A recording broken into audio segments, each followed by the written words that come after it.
Hindi lang walang nakikitang masama. Susuportahan pa raw ng CBCP ang mga paraan ng iba pang diocese para ipadama ang pagtutol sa reproductive health law.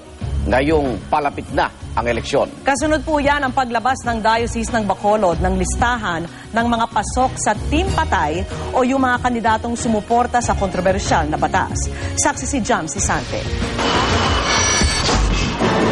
Ang paglista ng Diocese ng Bacolod ng mga kandidatong binansagang Team Patay, simula pa lang daw ng paghimok ng simbahang katoliko sa publiko na huwag iboto ang mga sumuporta sa reproductive health law.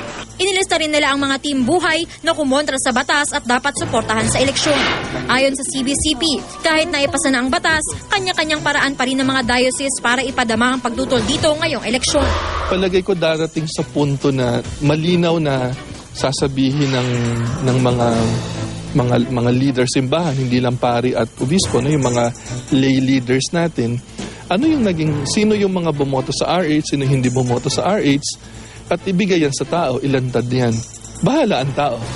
Kung despite that, yun pa rin ang boto nila, then yan ang konsensya na nila. Sa mga inilistang Team Patay, 5 senatorial candidate ay mula sa Team Pinoy at isa sa una. We appeal to the Catholic Church and to the hierarchy to consider the accomplishments and all the actions of a candidate not simply on the basis of one particular legislation. Minirespeto natin yung stand ng CPCB sa bagay na yan. Ngunit, siyempre kung magkakampanya sila against one of our candidates na bumoto ng pro-RH, mas marami naman maaapektuhan doon sa kabila. Bagamat di masama ang pagpapahayag ng saloobin ng mga opisyal ng mga relihiyon, ayon sa election lawyer na si Attorney Louie Guia, maaaring maging issue ang prinsipyo ng separation of church and state.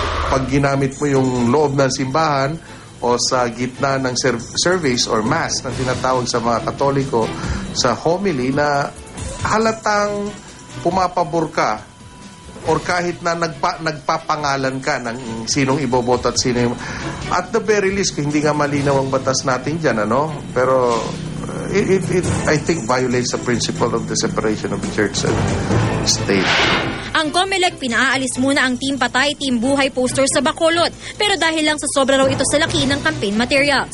Sabi naman ng simbahan, hahatiin daw nila ang poster at ibabalik din.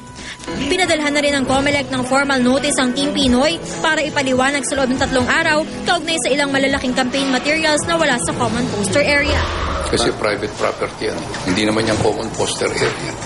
But even if it's private, it has to comply with the size. Sinabihan lang na tanggalin niya kasi apparently oversized. Let me tell you one thing clear, we will follow the law. Ang kanilang kandidato namang si Jambi Madrigal, pinadalhan na rin ng abiso para ipaliwanag kung bakit hindi siya dapat kasuhan kaugnay ng pakontest sa kanyang social network accounts na may premyong iPad na bawal daw ngayong kampanya. Nauna nang sinabi ng kampo ni Madrigal na mga volunteer at fans ang nasa likod ng mga account at ipinatigil na ang pakontest. She apologizes, but that was never in any official way. We appreciate. Pero kasi we got evidence on the violation. So I think it is only proper that we continue with the process. Kapwa walang kampanya ngayon ng Team Pinoy at United Nationalist Alliance. Pero si Brother Eddie Villanueva ng Bangon Pilipinas nag-ikot sa Ozamis, Misamis Occidental at Pagadian, Zamboanga del Sur.